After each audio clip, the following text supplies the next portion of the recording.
Kajian Tahdzibul Akhlak yang kemarin sudah selesai ya, bab 9 atau penyakit hati nomor 9 nomor 10 ya, yang kemarin ujub.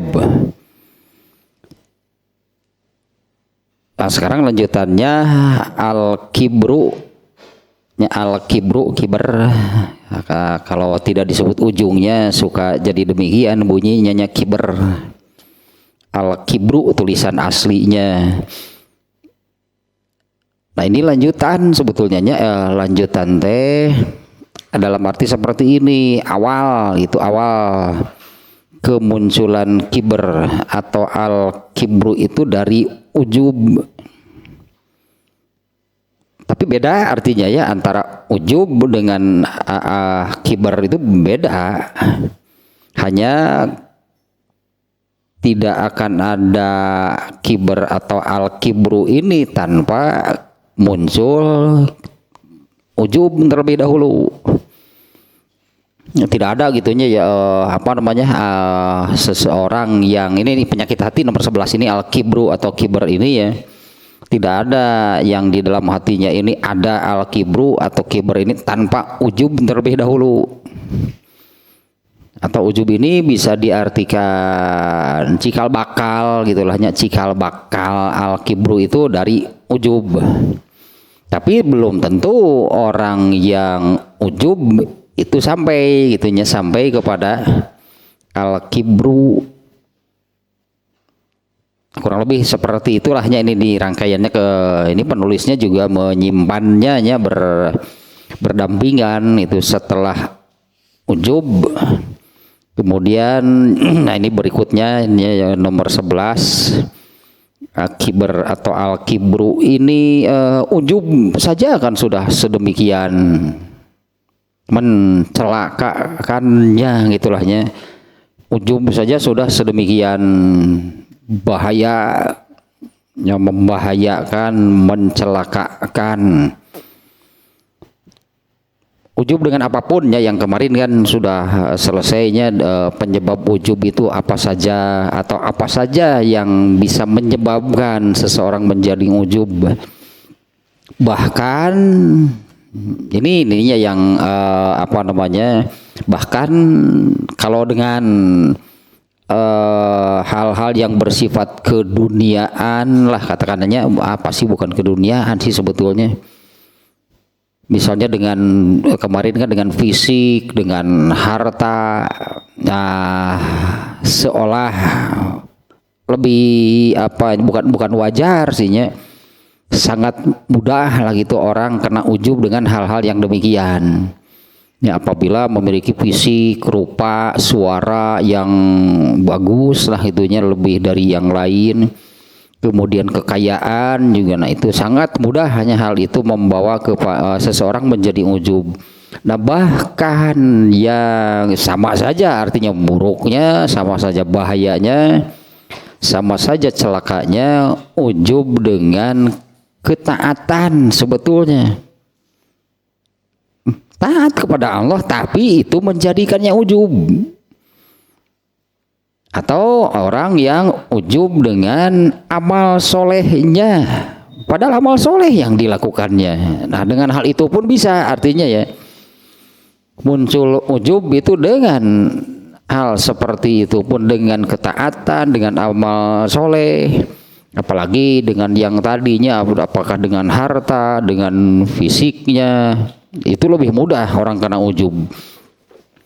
Nah, orang yang benar-benar taat sebetulnya itu kan, beramal soleh dengan sebaik-baiknya, masih bisa kena ujub, merasa dirinya hebat karena bisa beramal seperti itu. Itu kan ujubnya demikian gitu, merasa dirinya hebat, punya memiliki kemampuan itu ya, yang demikian hingga bisa taat kepada Allah, hingga bisa beramal soleh katakanlahnya dengan baik, beramal solehnya maksimal, akhirnya bisa kena ujub juga, merasa dirinya hebat. Nah, padahal makanya ini kan ujub itu pada dasarnya kan melanggar bertentangan atau melanggar atau bertentangan dengan ketetapan Allah bahwa manusia itu la haula wala quwata illa billah. Kalau Allah tidak menghendaki, nggak akan terjadi seseorang bisa taat, itu juga tetap di situ ada peran Allah. Ujub itu demikian sebetulnya, menafikan peran Allah seolah-olah dirinya hebat dengan apapun lah tadinya yang bisa dijadikan sesuatu yang bisa menjadikan itu seseorang menganggap dirinya hebat dengan apapun. Sebetulnya manusia itu la haula wala quwata illa billah. Celaka juga akhirnya, karena kalau seseorang sudah taat, kemudiannya sudah beramal soleh dengan benar, dengan maksimal. Setelah beramal soleh itu kemudian muncullah ujub. Itu kan jurus setan yang keberapa? Jurus setan keberapa? Keenam kalau nggak salahnya. Jurus setan keenam mencelakakan manusia karena amal solehnya, bukan dengan perbuatan dosa. Setan mencelakakan manusia itu manusia yang beramal soleh, bukan yang berbuat dosa. Ketika seseorang itu jadi seseorang itu jadi melakukan amal soleh, bahkan melakukannya itu kan dengan benar, dengan sebaik-baiknya, maksimal sampai selesai aman gitu, sebetulnya seharusnya jadi pahala yang diamalkannya. Tapi setelahnya kemudian muncullah ujub di dalam dirinya, merasa dirinya hebat karena bisa beramal soleh sedemikian rupa. Hancur amal solehnya, berubah menjadi dosa. Itulahnya ujub yang kemarinnya sudah selesai gitu. Jangankan dengan harta kah, yang itu sangat mudah lah tanpa agama orang banyaknya.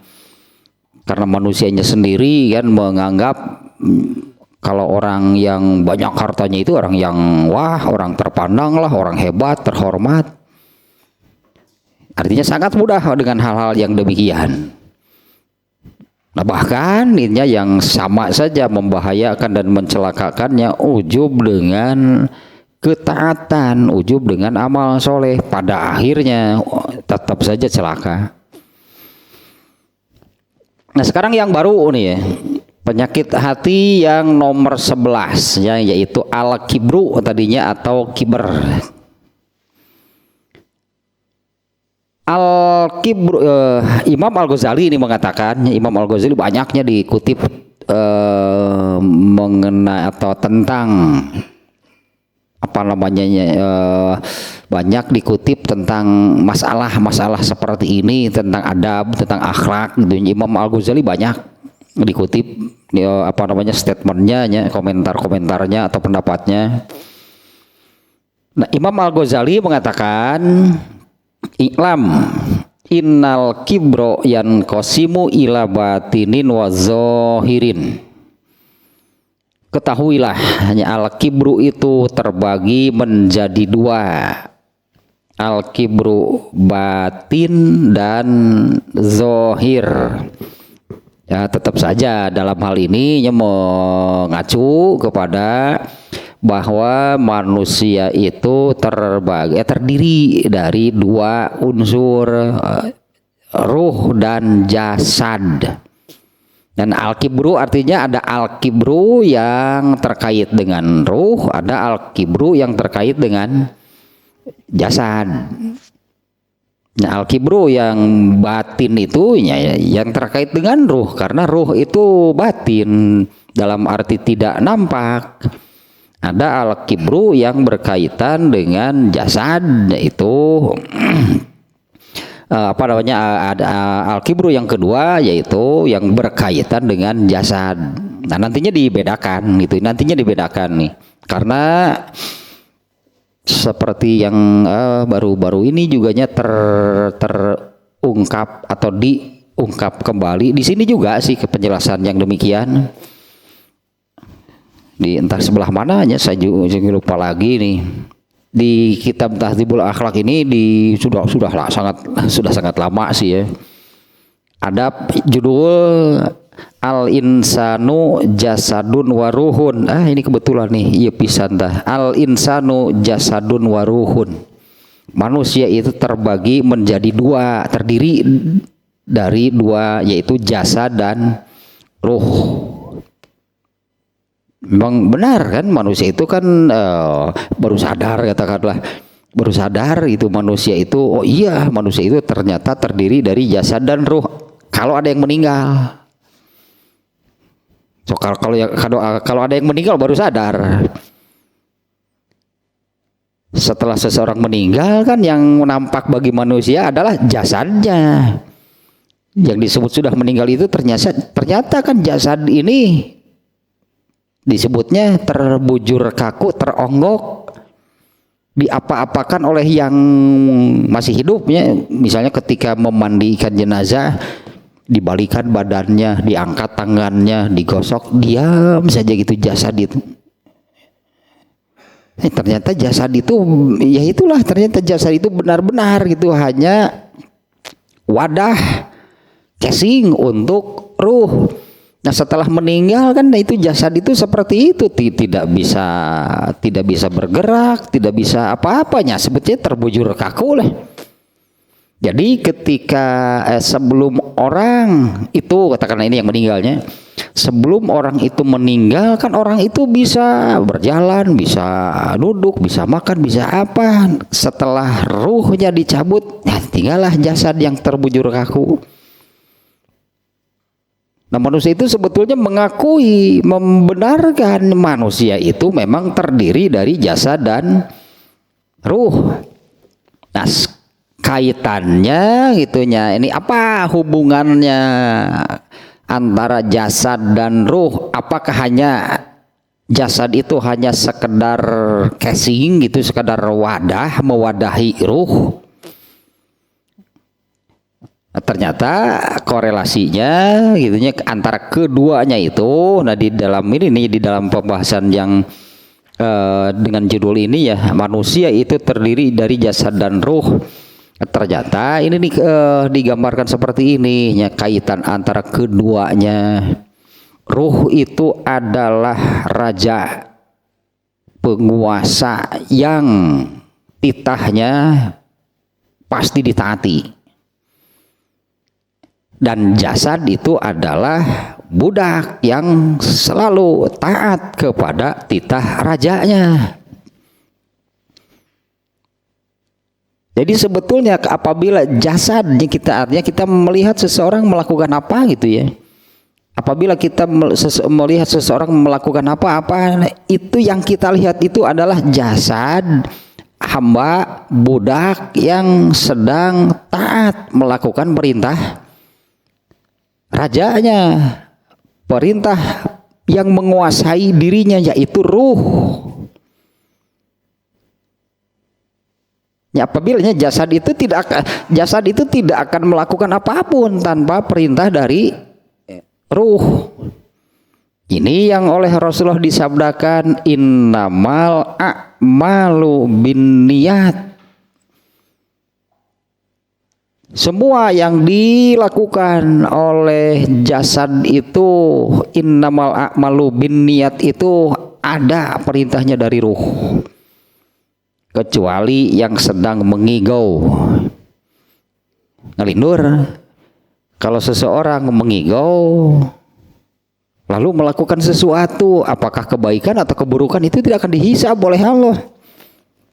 Ya karena itu tidak ada perintah dari ruh. Orang tidur kan ruhnya diambil oleh Allah, itu jasad gerak sendiri, nggak dihisab oleh Allah. Itu kan orang tidur itu kan ruhnya diambilnya oleh Allah. Lalu jasad itu bergerak sendiri melakukan itu sesuatu, katakanlah apakah kebaikan atau keburukan. Biasanya keburukan mah eta aja pamajikan tapi ketidagar kan jero lemari paeh deui. Mengigau dah bukan atuh dah nonton wae main bal jadi we ngimpina ginu kararitu. Ngimpina teh eta deui si eta pemain ka koredon hali ku aing urang pang najongkeun bolor milu najong. Greget atuh itu striker jual gerak ka MU sih atuh. Ka Majalengka United lah. Mun cek urang ieu mendak dina ngimpina gitu. Tak sakitu gawang geus kosong ya mun urang tinggal itu. Kemana kan ojong teh hobok kemana gitu tendangan cakar langit ya biasa ka luhur. Eta gawang hareupeun geus kosong dina ngimpina gitu nonton nu kitu pan keheul teh sia si pemain kokoredon gitu cenah halik aing pangajongkeun pano miluna jong hobok teh pabajikanana. Pabajikanana nu kata jong gigireun tapi kalah buh tah. Lebuhna teh pan tidak gor kana juru meja gitu kana juru meja dan nepi kok ketihan mawat efek teh dihisab tidak dihisab sebagai pembunuh Allah kita mah itu manusia itu terdiri dari jasad dan ruh dan seperti itulah kaitannya. Nah Imam Al-Ghazali ya di sini mengatakan al-kibru atau kibr itu kalau secara bahasa bahasa Indonesia aslinya kalau secara bahasa Indonesia sombong gitu. Al-kibru itu sombong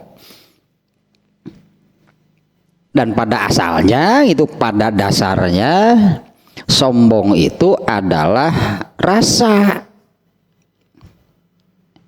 gitunya sombong itu rasa yang ada di dalam diri seseorang. Berarti adanya pada ruh. Makanya itunya apabila rasa tersebut ada di dalam hati itu berarti sebagai penyakit hati. Ini sebagai penyakit hati berartinya ya ini kan penyakit hati yang ke-11 itu al-kibru yaitu sombong. Nah, adapun gitunya sebetulnya kemudian nanti kalau jasad nih melakukan sesuatu. Jasad melakukan sesuatu yang gitu di mana gitu yang dilakukannya itu adalah bentuk kesombongan. Tetap saja jasad melakukan demikian itu karena ada perintah dari ruhnya, di mana ruhnya di dalam ruhnya itu ada al-kibru, yaitulah kemudian al-kibru itu yang kemudian diperintahkan oleh ruh untuk diamalkan oleh jasad. Ya, al-kibru itu yang diperintahkan kepada jasad untuk diamalkan, di mana bentuk amalannya itu adalah bentuk amalannya kalau bentuknya kalau bentuk amalannya bisa sangat beragam. Pada intinya amalan yang dilakukannya itu adalah menunjukkan bahwa dirinya itu lebih hebat dari yang lain.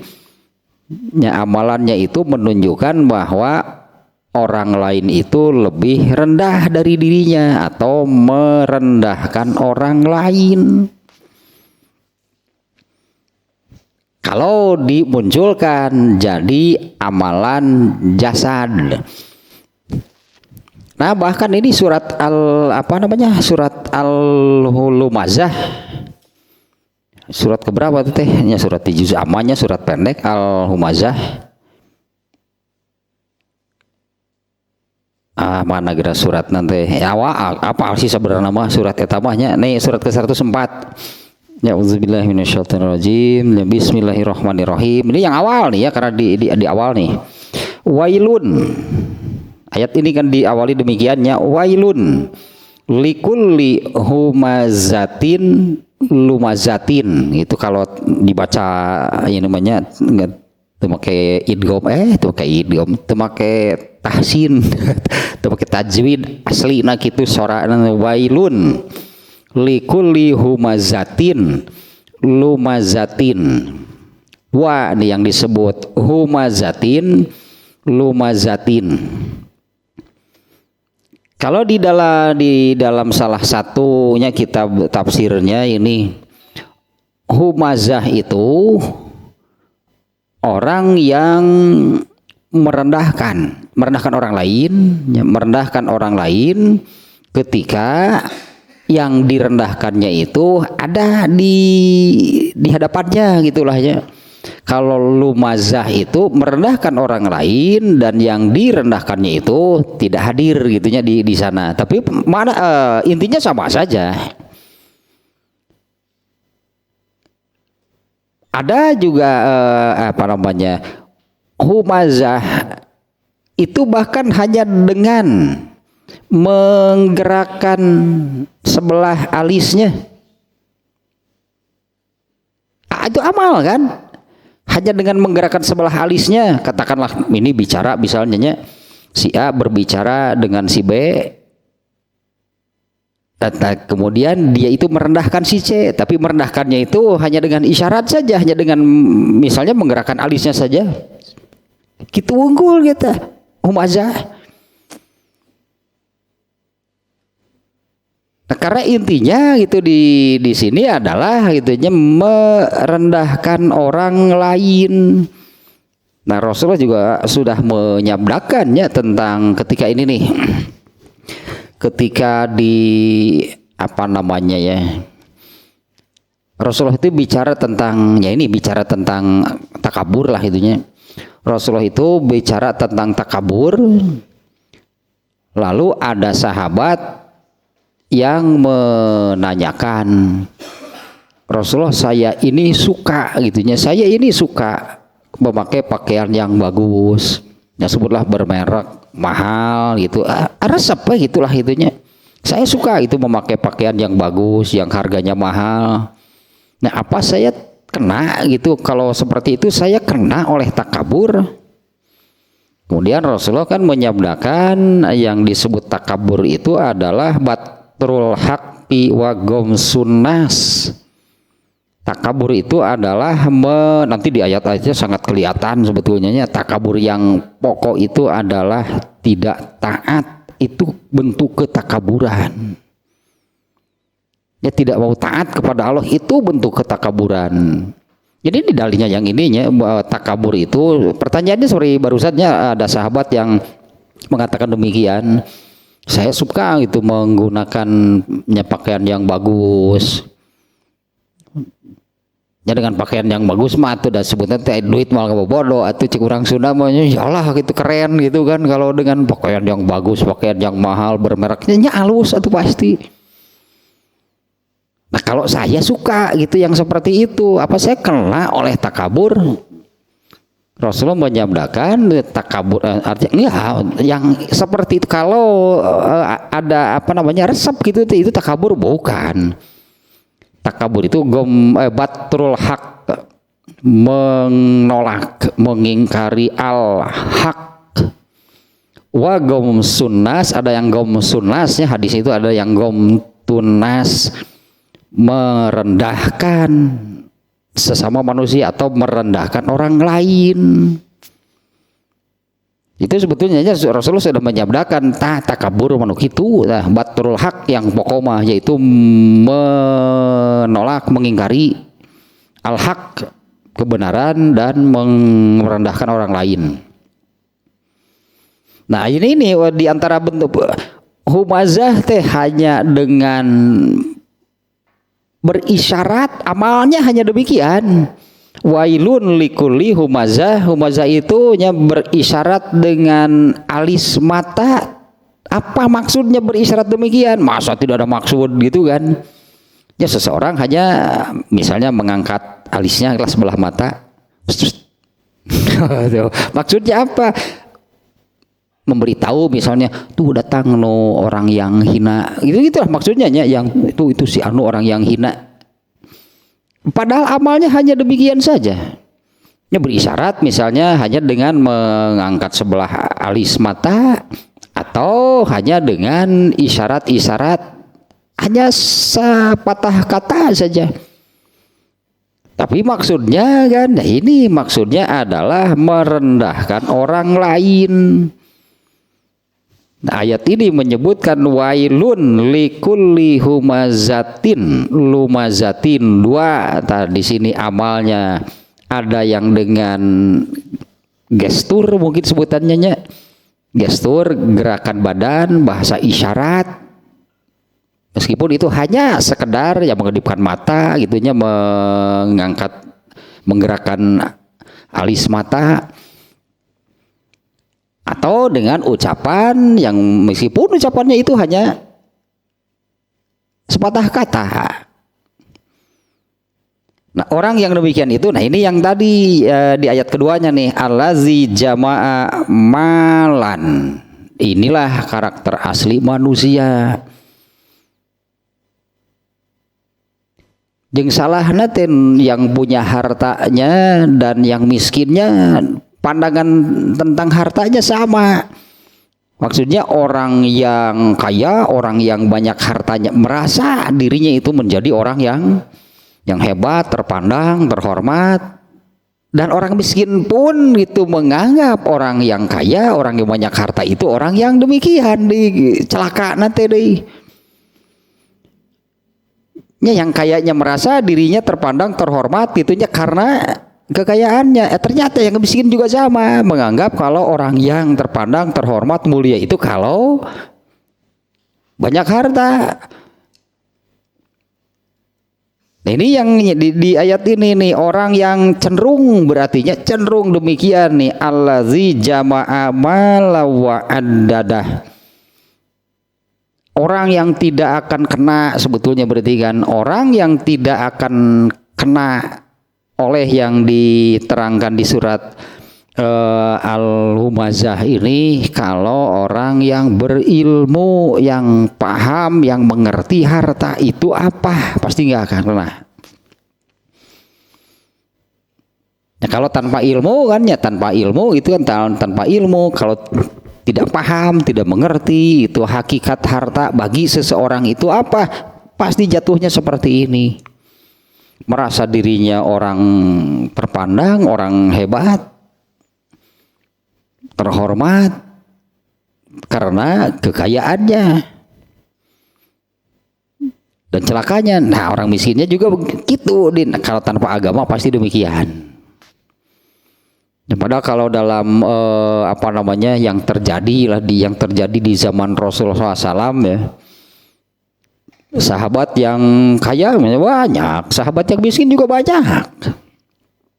Tapi kan para sahabat itu yang kaya ataupun yang miskin semuanya disebutnya kan ini generasi emas manusia, mereka itu generasi emasnya manusia terbaik sepanjang sejarah, kan bukan karena kaya dan miskinnya. Yang bukan karena kaya dan miskinnya, tapi karena ketaatan mereka kepada Allah. Yang kaya karena taatnya, yang miskin juga sama. Misalnya Abdurrahman bin Auf, punya sahabat paling kaya, seperti apa ketaatannya. Kemudian yang miskin juga sampai yang ini, ada sahabat yang kalau selesai sholat berjamaah itu dia pasti buru-buru pulang. Setiap kali beres berjamaah langsung itu pulang. Ya, lalu ditanyakan kenapa demikian? Saya harus buru-buru pulang karena kalau nggak buru-buru pulang istri saya nggak bisa sholat. Sarungnya gantian. Sarungnya gantian dengan istrinya. Kalau istrinya kan tidak ikut berjamaah. Istrinya di rumah tapi belum bisa sholat karena kan ini sarungnya dipakai. Jadi beres berjamaah buru-buru pulang, barulah istrinya bisa sholat. Kemudian ada ini contoh ini yang kisah yang terkenal nih ya. Kisah ini terkenal nih. Ada seorang perempuan yang datang kepada Rasulullah SAW minta dinikahi oleh Rasulullah SAW. Artinya kalau ada bahasanya melamar itunya, yang melamar itu malah pihak perempuan, melamar pihak laki-laki boleh berarti.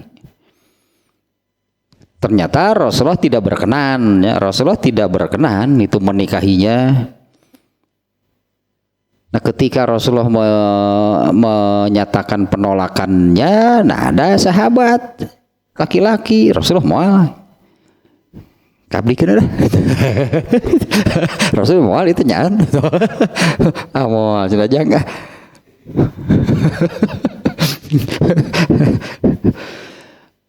Kalau begitu saya saja yang menikahinya. Ya silakan tanya saja, mau nggak gitu perempuannya dinikahi kamu? Ya bisi we. Hanas tidak jerundul tidak ditunda ngaleos. Ya tanya saja itu perempuannya mau nggak? Ternyata mau. Ya sudah nikah sekarang kata Ros itu ya sudah nikah saja sekarang. Tapi kan syaratnya sahnya nikah itu kan mahar, ada mas kawin, ada mahar. Nah Rasulullah bertanya, kamu punya apa untuk menjadi maharnya? Kakara, aduh, waduh, nah dia mas kawin, makanya kudu ayeuna.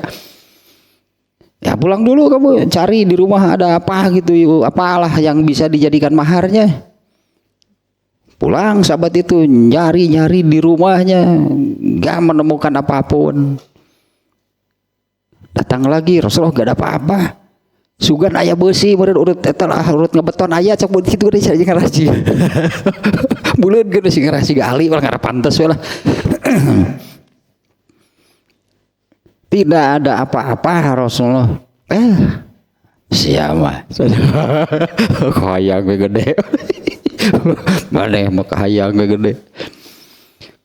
Kalau begitu kamu hafal surat apa? Itu dari Al-Quran. Surat anu, itulah jadi maharnya, jadi mas kawinnya. Oh dalam nih ya maknanya nih ke apa namanya ayat Quran itu dijadikan mahar, jangan sembarangan. Maksudnya kan bukan hanya sekedar ayatnya gitu dibacakan, guysnya maharna lunas. Bacakan ayat nanti lunasnya tangges setiap hari harus dibacakan lain gitu unggul tajeng maknana jeung ngamalkeunana jadi mahar nanti. Kalau hanya sekedar jadi mahar mah meureunnan kalau dianyuk lah mahar mah ke di imah dibacakan. Kan mahar bisa kan mahar bisa dianyuk. Jadi maharnya kan bukan gitunya bukan dibayar saat itu. Diajarkan dong pemahaman lah tentang Al-Quran, ayat atau surat yang dijadikan mahar itu sahabat sedemikian miskinnya sampai nyari apalah gitu untuk mas kawin ketika mau akad nikah nggak ada apa-apa. Jelasnya bukan karena hartanya, itu sudah di Quran juga banyak lahnya ke Quran dan hadis.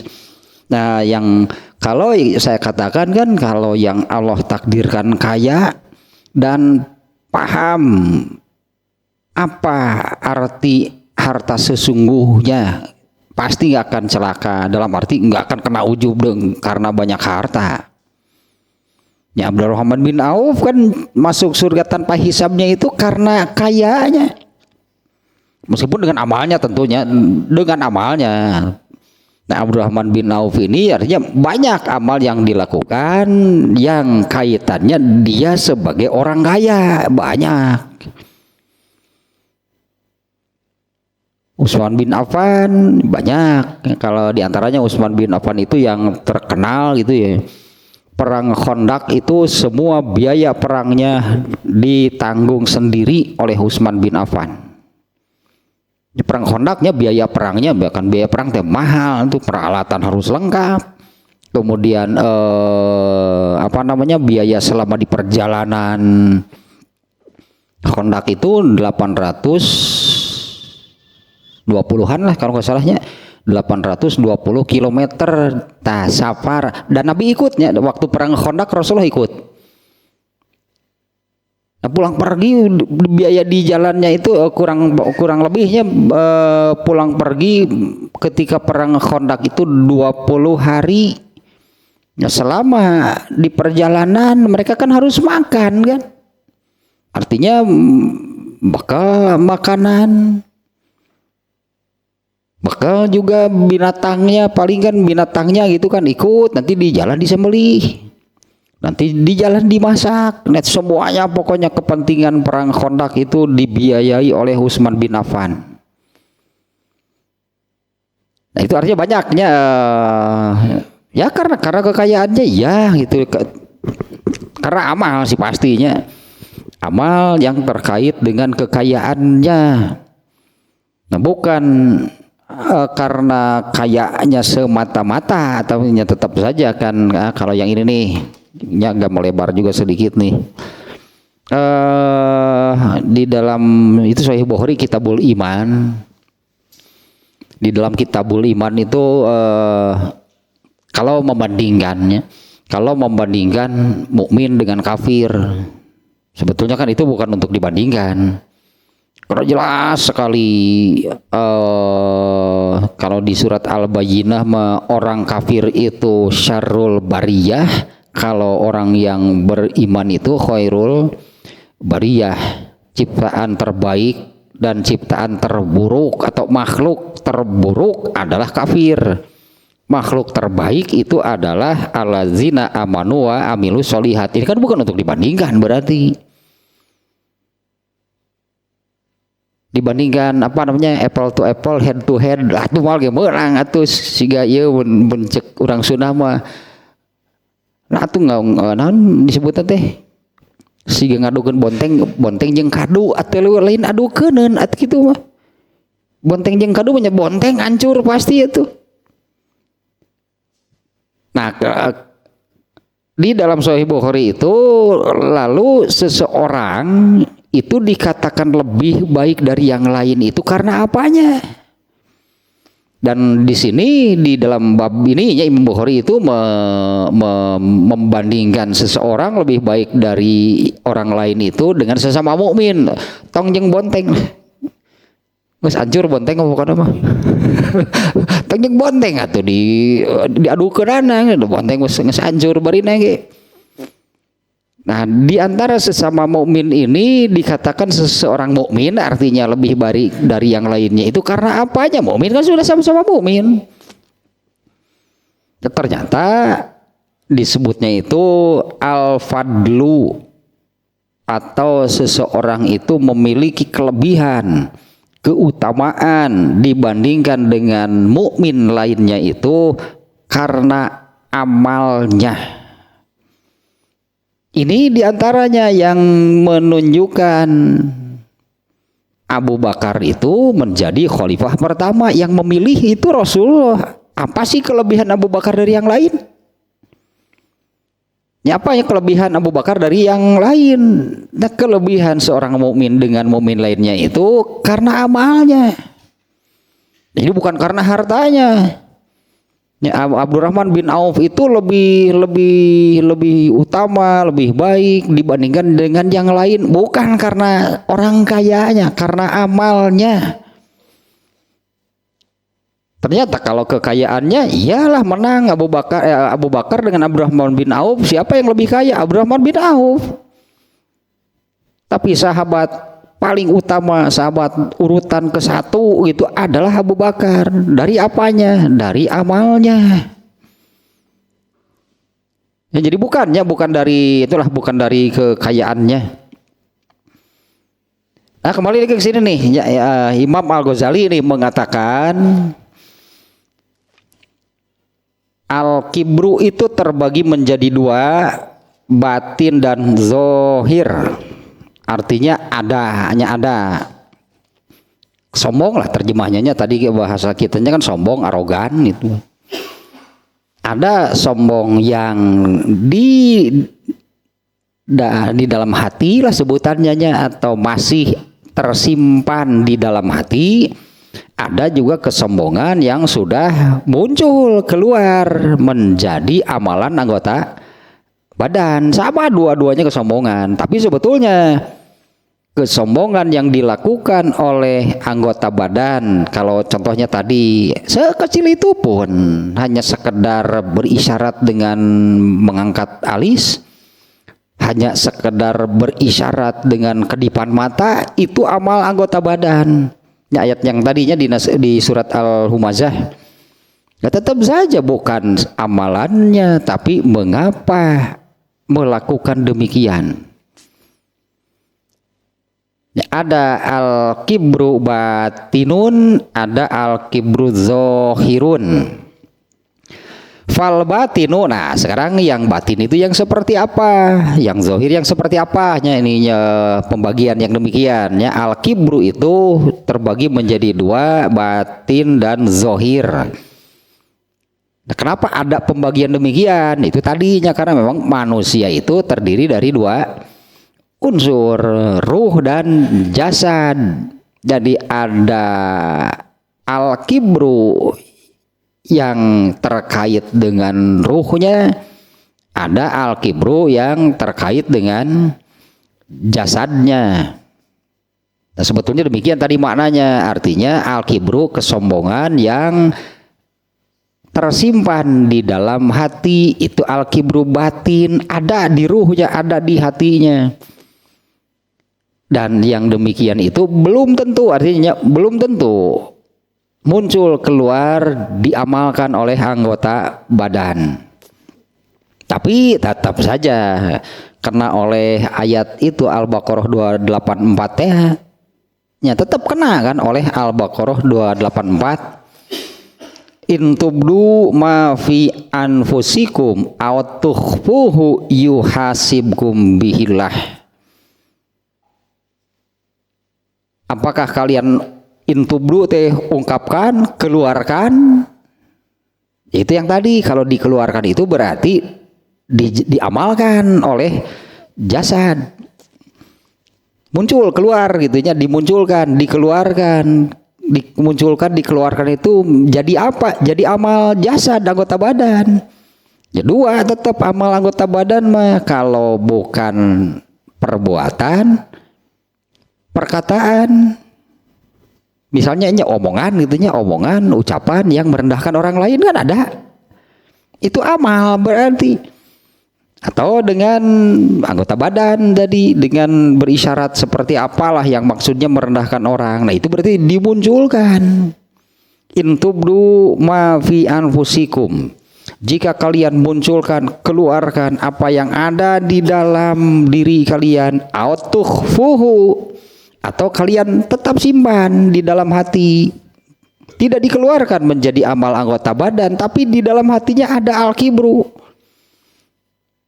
Artinya hanya dia sendirilah yang tahu itunya bahwa di dalam dirinya itu ada kesombongan. Yuhasibkum bihilah, dua-duanya dihisab tetap oleh Allah. In tubdu ma fi anfusikum aw tukhfuhu yuhasibkum bihillah. Nah, jika kalian ungkapkan, keluarkan apa yang ada di dalam hati kalian, atau kalian tetap simpan, autuhpuhunya tetap kalian tetap menyembunyikannya, yuhasibkum bihillah, pasti dihisab oleh Allah. Karena yang pokok itu kan yang tadi, bahwa jasad itu hanya budak, hanya hamba yang taat kepada rajanya. Raja tak bakal dihisab nama. Karena rajanya yang memerintah. Kenapa jasad melakukan? Yang melakukan tidak mengucapkan atau perbuatannya. Kenapa melakukan demikian? Itu yang memerintah siapa? Yang memerintah itu adalah ruhnya. Yang memerintah itu adalah ruhnya. Nah, apalagi kan kalau yang namanya manusia itu kan yang tadinya kalau sudah meninggal kan jasad benar-benar jasad mah nggak bisa ngomong, nggak bisa melakukan apa-apa. Ini jasad setelah ruhnya disabut, coba jasad seperti apa? Ya bicara sudah nggak bisa, melakukan apapun sudah nggak bisa, disebutnya teh mengedipkan mata, ngiceup poe geus teu bisaeun. Ya jasad itu kan setelah ruhnya dicabut kan ngiceup geus teu bisaeun. Bener itu jasad beramal itu karena ada perintah, baru melakukan apa yang diperintahkan. Yang suka memerintahkannya dicabut, dikeluarkan dari jasad. Tah gitu jasad mah. Nah terus ruhnya kemana? Ini ruh yang kan melakukan perjalanan panjang sampai di akhirat. Ruh tanu bakal disiksa nama. Ya setelah ruh itu nanti di akhirat diberi jasad yang baru. Gitu kan itu perjalanan manusia itu kan demikian. Dah hakikatnya amal jasad iya, tapi sebetulnya yang akan dihisabnya siapa? Ruhnya. Karena jasad yang ada di dunia ini berakhirlah kepentingannya, perannya ketika ruh itu dikeluarkan dari jasad atau yang disebut dengan mati, meninggal dunia, selesai urusan jasad. Kemudian jasad ini dikubur akan hancur dan hilang, benar-benar hilang. Apa jasad nanti akan muncul lagi? Kemarin kan yang di surat An-Nazi'at kan orang-orang kafir tetap tidak yakin, tidak percaya tentang adanya hidup setelah mati itu, karena menurut mereka yang akan dihidupkan itu adalah jasad. Sampai di ayat kemarin kan mengatakan orang kafir, apa tulang belulang yang sudah keropos gitu kan, yang sudah hancur ini nanti yang disebut manusia itu dihidupkan lagi? Itu arti kan mereka mengatakan demikian. Nah, ternyata kan bukan jasadnya, ruhnya yang akan terus melakukan perjalanan, karena ruh itu tetap hidup. Nah, kembali ke sini nih ya, yang disebut dengan al-kibru batin. Ada sebetulnya ini juga sama sebenarnya di ini nih, sama dengan bab-bab yang lain lah, yang ada kesamaan sih, bukan sama ya. Misalnya dengan Ria itu kan adanya di dalam hati. Adapun amalnya, nah itu kan ria yang ada di dalam hatinya itu diperintahkan untuk tunjukkan gitu, tunjukkan, menunjukkan adanya rianya itu kan dengan amal. Tunjukkan gitu, katakanlah dirinya memerintah, tunjukkan gitu. Nah, ria yang ada di dalam hatinya itu tadi tubdu itu ya, dimunculkan. Munculnya jadi apa? Jadi amal. Nah, amal yang dilakukannya ini itulah ria zohir. Ria zohir itu kan pada amalannya. Ria batin mah ada di sini. Ketika belum ada siapa-siapa gitu ya. Karena kan ria itu mengerjakan ibadahnya, definisinya kurang lebih lakinya. Ria itu kan mengerjakan ibadah, amal soleh. Sebetulnya ini yang dikerjakannya itu adalah amal soleh, ibadah mestinya. Tapi karena ria, si amal soleh yang dikerjakannya itu bukan ditujukan kepada Allah, tapi ditujukan kepada sesama manusia. Ketika belum ada manusia, belum nampak kan pada zohirnya, pada amalan, belum. Tapi di dalam dirinya ada belum ria? Sudah ada, hanya belum ditampakkan karena orang lainnya belum ada. Padahal di dalam dirinya itu sudah ada ria, hanya belum ditampakkan menjadi amalan karena kan orang lainnya belum ada. Ketika ada orang lain, nah barulah riaknya ini yang kemudian mendorong tunjukkan. Ntar riaknya itu dimunculkannya itu ada pada amal soleh, di mana amal soleh tersebut dikerjakannya itu karena riak yang ada di dalam hatinya. Sama sebetulnya ini al-kibru juga sama. Al-kibru itu pada asalnya ini sebagai penyakit hati, di dalam hati berarti adanya. Tapi apakah tubdu aw tukhfuhu, itulahnya di ayat itunya, in tubdu ma fi anfusikum aw tukhfuhu. Nah, apakah kalau ria tadi ilahnya, ria itu akan dimunculkan apabila ada orang lain, karena kan definisi ria itu mengerjakannya itu karena sesama manusia, bukan karena Allah. Nah, al-kibru juga sama. Apabila seseorang ada al-kibru di dalam dirinya, dia nggak akan melakukan sesuatu, ngomong sesuatu yang merendahkan orang lain, tapi tetap saja itu ada di dalam dirinya. Nanti ketika ngobrol dengan siapa misalnya, nah keluarlah al-kibrunya, dia mengatakan sesuatu yang merendahkan orang lain, atau melakukan sesuatunya yang maksudnya itu merendahkan orang lain. Ketika tidak ada orang, al-kibru itu ya tetap saja ada, karena itu sudah jadi penyakit hati, ada berarti di dalam hatinya.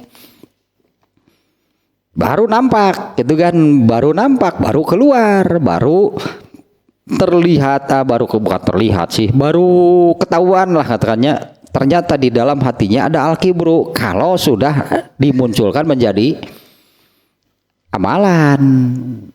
Ya, amalan duanya perkataan dan perbuatan. Nah, ini yang batinnya. Fal batinu ini al-kibrul batin, berartinya al-kibru yang ada di dalam hati. Huwa khulukun fin nafsi, khuluk entatin khuluk yang buruk berarti. Ya, fal batinu itu ya al-kibrul batinnya. Al-kibrul batin atau al-kibru yang ada di dalam ruh, huwa khulukun fin nafsi. Kemarin kayaknya 2 kali teh menerangkan khuluk teh. Nah, itulah yang ada ada tumbuh dan bersemi adalah di dalam hati. Eta jadi khuluk disebutnya. Kalau di dalam ayat tadi yaitu dengan kata autukhfuhu, kalian tidak ungkapkan, tidak keluarkan jadi amal perbuatan. Itu ada, tapi ada di dalam hati. Kalau ada artinya hidup dan tumbuh. Dan itu akan menjadi khuluk, disebut nanti kan, di mana khuluk itu adalah sumber dasar dari amal anggota badan. Kalaupun tidak diamalkan jadi anggota badan, tetap saja autukhfuhu yuhasibum bihillah. Kalian tetap simpan di dalam hati, ada di dalam hati, dihisab oleh Allah, berarti tetap dihisab oleh Allah. Nah, itu menjadi khuluk disebutnya. Salah satu khuluk. Berarti ini kitab ini kan ya, kita mengkajinya, kita kajian ini, kitab ini Tahdzibul Akhlak. Ternyata ini sampai akhir nantinya, sampai akhir yang dikaji itu adalah penyakit hati. Ya, penyakit hati, permasalahan dan solusinya, katakanlah gitunya. Ini kan yang dibahas kan ini. Ternyata khuluk terburuk itu adalah penyakit hati.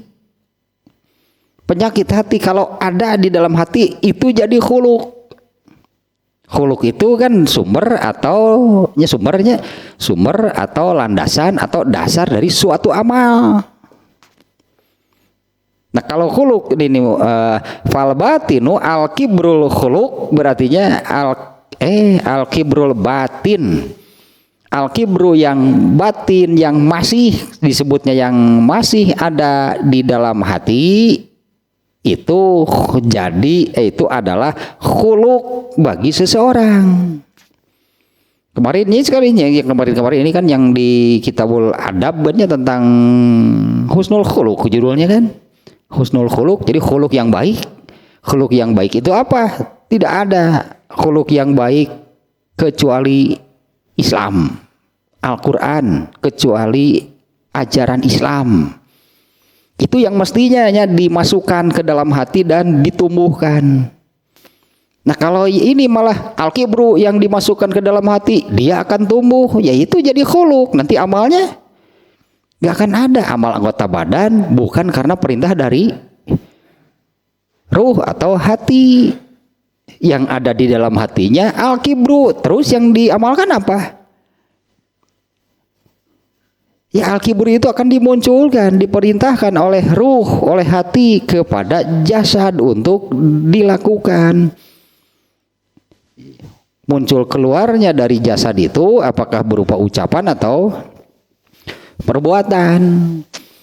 Nah, kemudian az-zahiru al-kibrul batin, berarti yang barusannya fal batinu al-kibrul batin itu huwa khulukun fin nafsi, yaitu yang menjadi atau yang ada, yang terdapat, yang tertanam, bahasanya yang tertanam dan tumbuh di dalam hati, itu al-kibrul batin. Wa zahiru, nah al-kibru zahir huwa a'malun. Al-kibru zahirnya adalah malun, amalnya amal-amal tasduru anil jawari, ya amal-amal anggota badan. Ya, nantinya dibedakan gitunya untuk al-kibrul batin dan al-kibrul zohir, nanti akan dimunculkan sebutan yang berbedanya supaya kelihatan lah gitunya, karena ini kan sedang membahas penyakit hati. Ini kan sedang membahas penyakit hati, berarti yang dibahas tentang al-kibru itu al-kibru yang mana? Al-kibrul batin. Karena al-kibru zohir mah itu akibat, itulahnya itu akibat dari karena ada al-kibru di dalam hatinya, maka itulah yang akan muncul menjadi amal. Dengan penjelasan seperti tadi bahwa jasad itu adalah budak hamba yang selalu taat kepada perintah rajanya. Ruhnya, hatinya itu yang disebut raja nih. Ruh atau hati seseorang yang titahnya, perintahnya selalu ditaati. Itu jadinya menggambarkan tadinya dengan judul al-insanu jasadun waruhun. Manusia itu terdiri dari jasad dan ruh. Nah, kaitan antara keduanya itu demikian. Ruh itu adalah penguasa, raja yang perintahnya selalu ditaati, dan yang menaatinya itu adalah ini ada jasad. Itu jasad adalah hamba budak yang selalu taat kepada perintah rajanya. Nah, kemudian wa ismul kibri bil khuluqil batin ahaqu. Sebutan al-kibru itunya. Sebutan al-kibru kalau itu ditujukan untuk al-kibrul batin, apa yang ada di dalam hati, itu lebih pas, artinya itu lebih pas. Kalau al-kibru itu gitunya ditujukan kepada yang batinnya, al-kibru yang ada di dalam hati. Nah, terus kalau al-kibru zohir gitu, al-kibru zohir, al-kibru yang ditunjukkan atau yang ada, yang terdapat pada amalan anggota badan atau jasad. Nah, itu kemudian muncul nama takabur.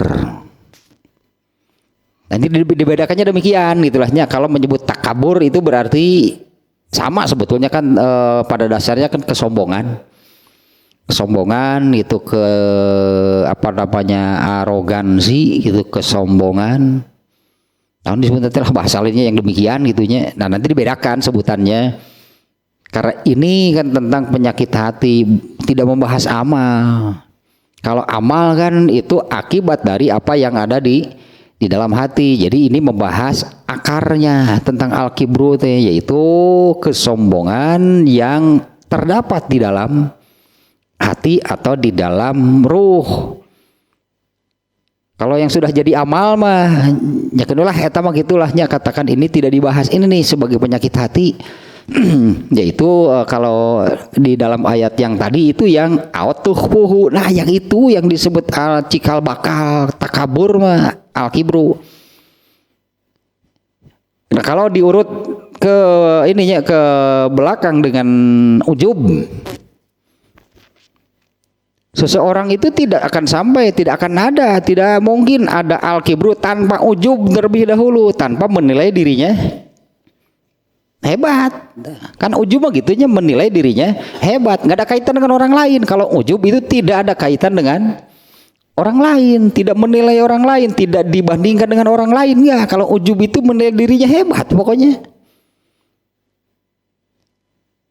Bahkan sampai kepada ujub dengan amal soleh. Tadinya seseorang itu beramal soleh nggak ada kaitan, nggak pernah ria, artinya nggak pernah ria, nggak pernah merendahkan orang yang amal solehnya lebih rendahnya, lebih sedikit. Pokoknya dia menilai dirinya saja. Dia memandang dirinya sebagai orang hebat itu karena bisa beramal soleh sedemikian rupa. Memang dia melihat, katakanlahnya, memang dia melihat bahwa orang lain itu amalannya lebih rendah, lebih sedikit, tapi nggak ada di dalam hatinya itu merendahkan orang lain, dan dia tidak membandingkan dengan orang lain. Itu ujub. Tapi itu cikal bakal. Tangke nama bakal membandingkan dengan orang lain. Masih di dalam hatinya. Dia menilai dirinya berarti lebih hebat daripada orang lain. Eta al-kibru. Dia merendahkan orang lain, itu al-kibru.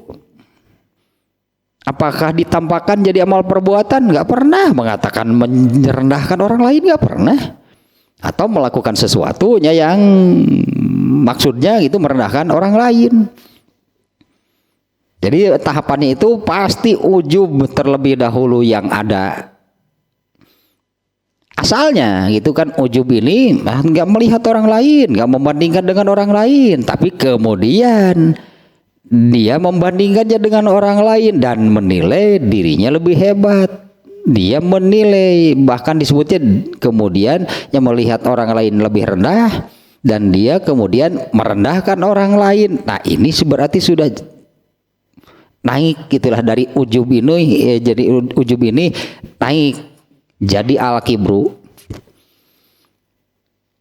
Nah al-kibru ini kalau kemudian dimunculkan jadi amal perbuatan, nah sebutannya gitunya ini takabur. Ini untuk membedakan itulah antara al-kibru batin dan al-kibru zohir.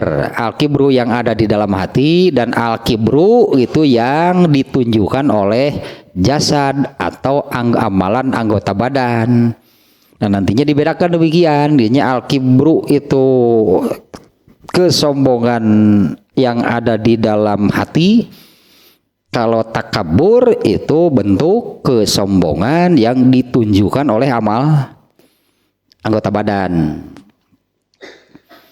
Nah, nama atau sebutan al-kibru itu kalau untuk yang ada di dalam hati, nah itu lebih pas lah gitunya. Kalau orang menyebut al-kibru atau kiber itu iya benar sebagai penyakit hati.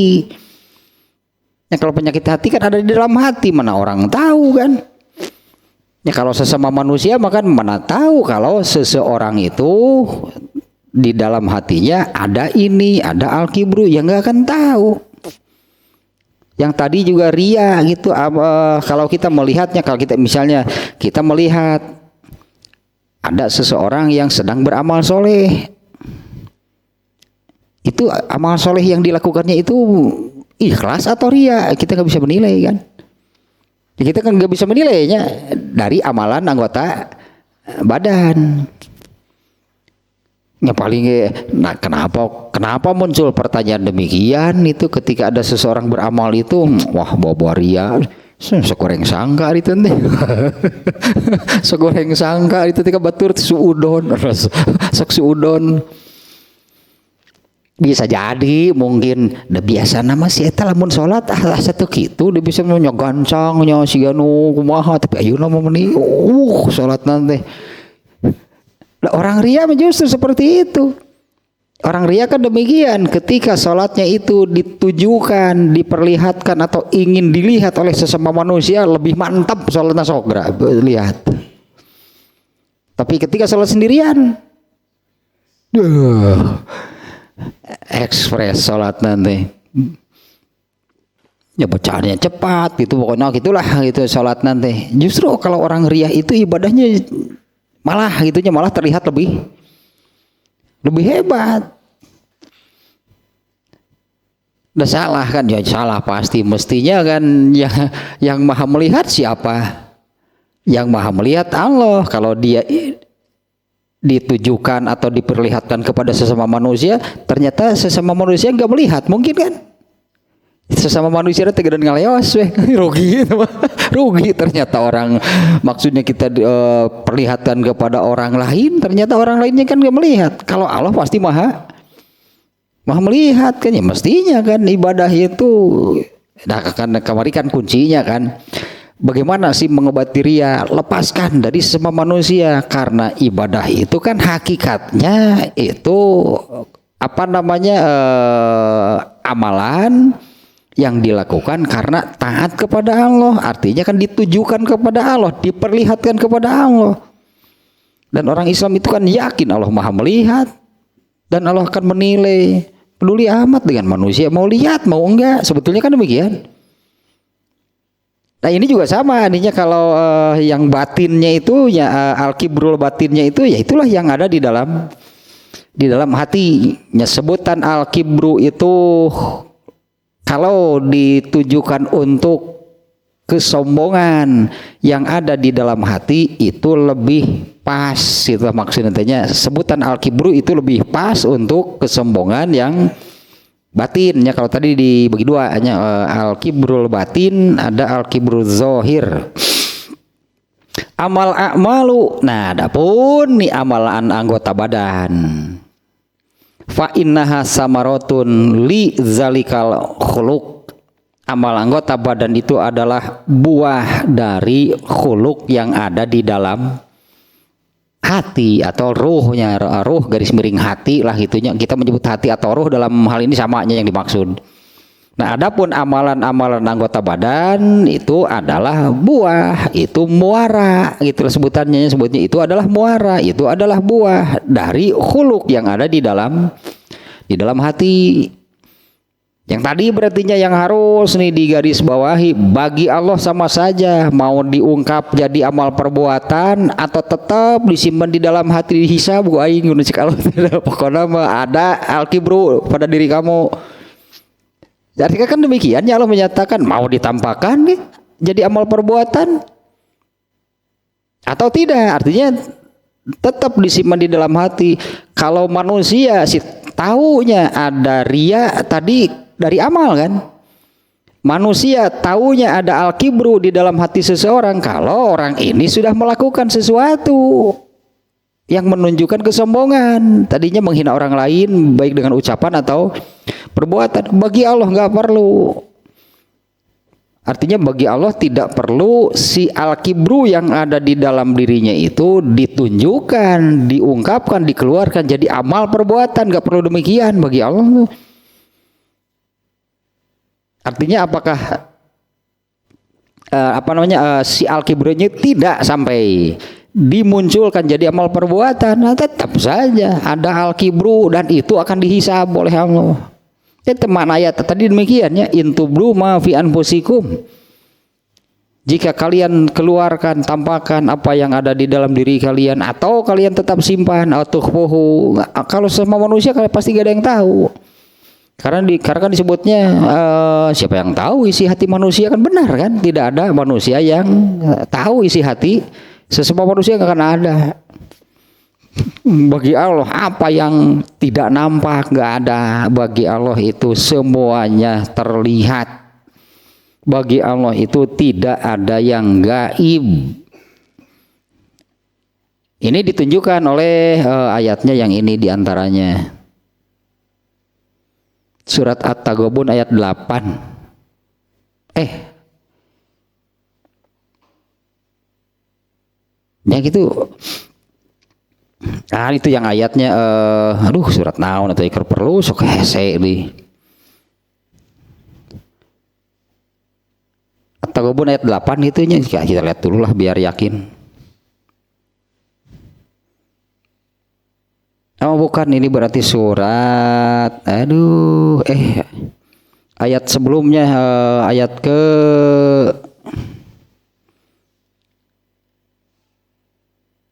4, bukan ayat 8. At-Taghabun ayat 4. Ya'lamu ma fis samawati wal ar. Ini ya yang menunjukkan bagi Allah tidak ada yang gaib, tidak yang tersembunyi bagi Allah. Ya'lamu ma fis samawati wa ma fil ar. Ya, semuanya gitu. Allah mengetahui ma fis samawati yang ada di langit, wal ardi dan yang ada di bumi.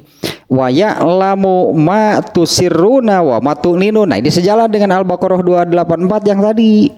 Dan Allah pun tahu tusirruna apa yang kalian rahasiakan, wa ma tu'linun atau yang kalian ungkapkan, keluarkan. Wallahu alimum bizatis sudur. Nah, karena Allah itu maha mengetahui segala isi, ini terjemahannya ya, dan Allah maha mengetahui segala isi hati. Artinya Allah tahu ini yang ada di dalam hatinya itu apa, penyakit tungkul. Apa lu Allah mah al-kibru aya, ujub aya, ria aya, bodoh aya, kabeh. Dan itu menjadi khuluk. Ya menjadi khuluk tehnya, menjadi khuluk teh sesuatu yang tumbuh kan ya. Menjadi khuluk seseorang tumbuhlah dan itulah yang akan keluar menjadi amal. Nah, khuluk yang paling buruk mah eta penyakit hati berarti. Yang khuluk yang buruk bagi seseorang itu adalah penyakit hati. Makanya ini kitab ini kan untuk berakhlakul karimah kan, ini tahdzibul akhlak kan judulnya.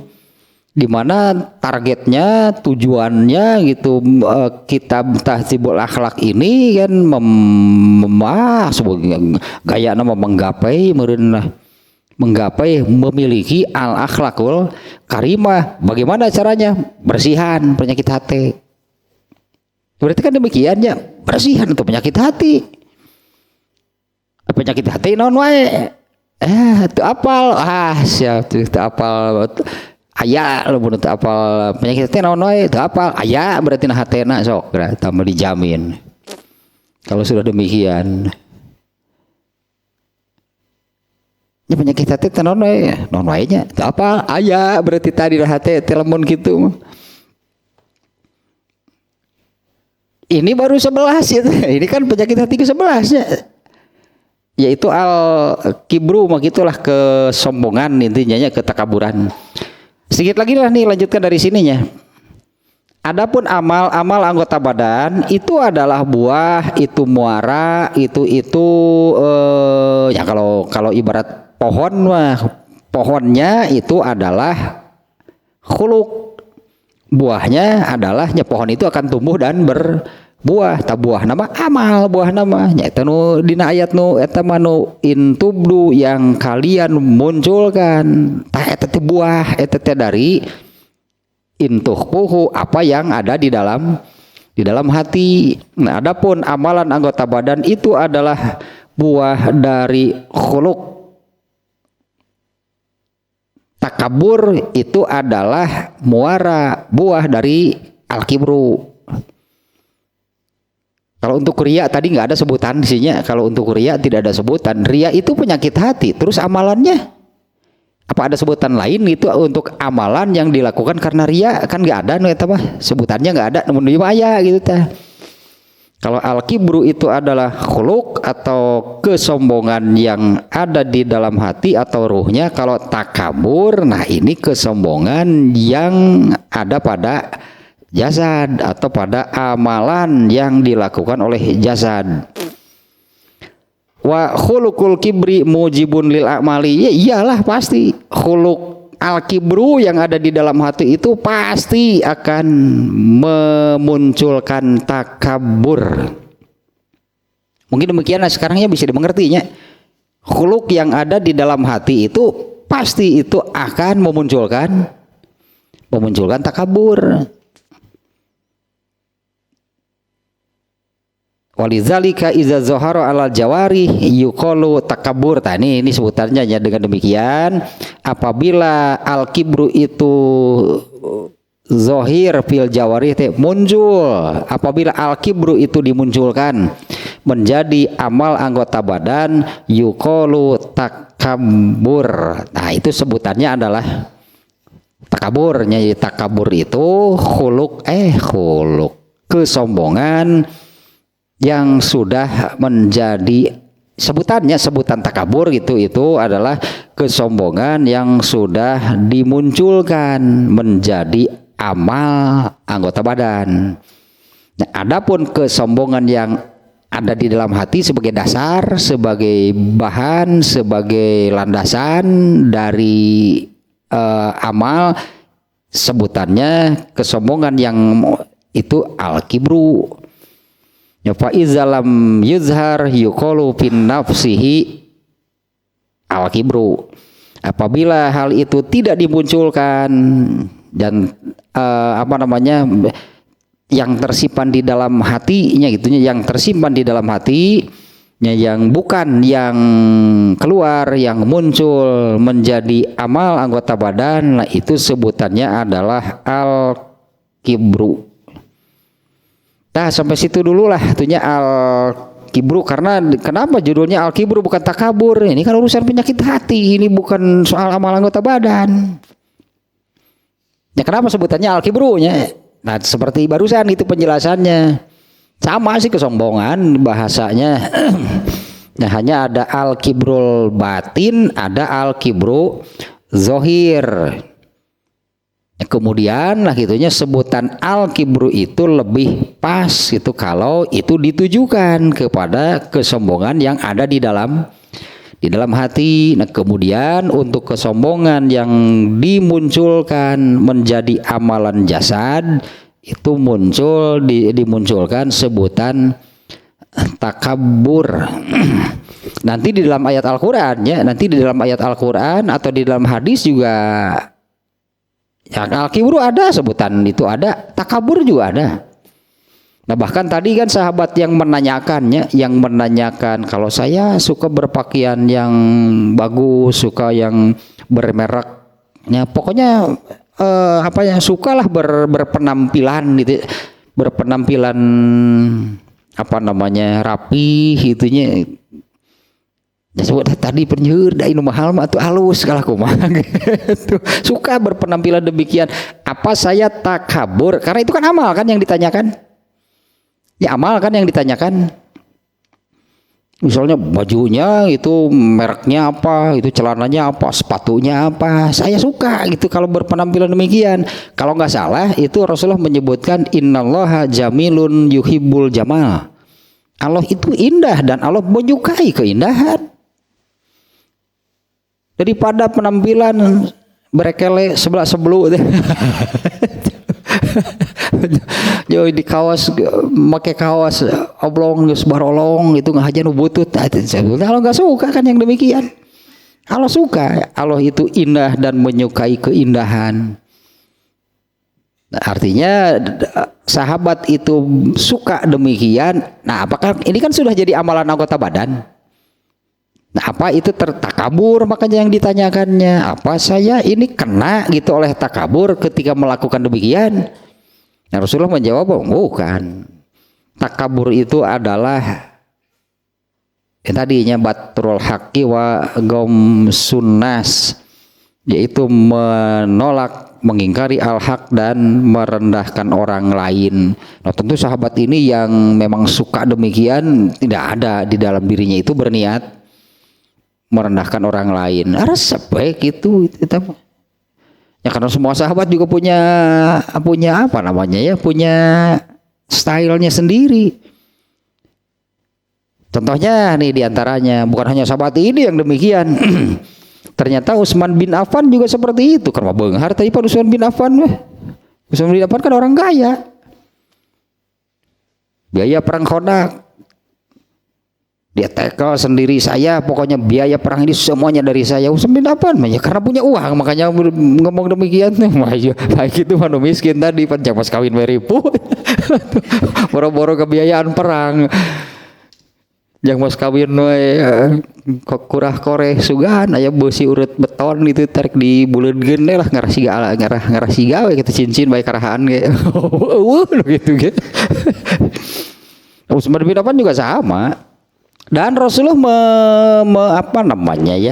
mengetahui, yaitulah stylenya Utsman bin Affan. Di antaranya itu ditunjukkan oleh Rasulullah waktu kejadian ini.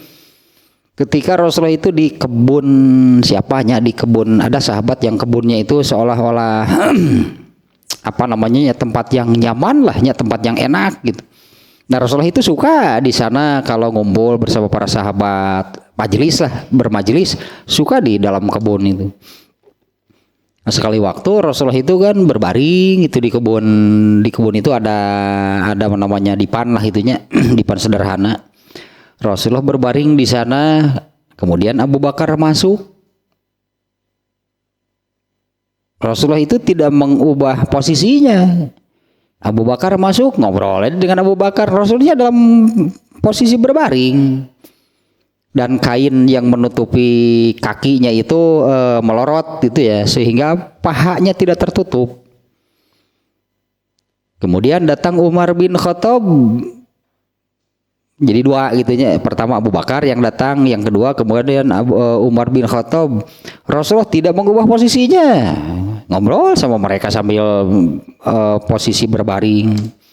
Kemudian masuk Utsman bin Affan, Rasulullah bangun. Bangun kemudian merapihkan pakaiannya.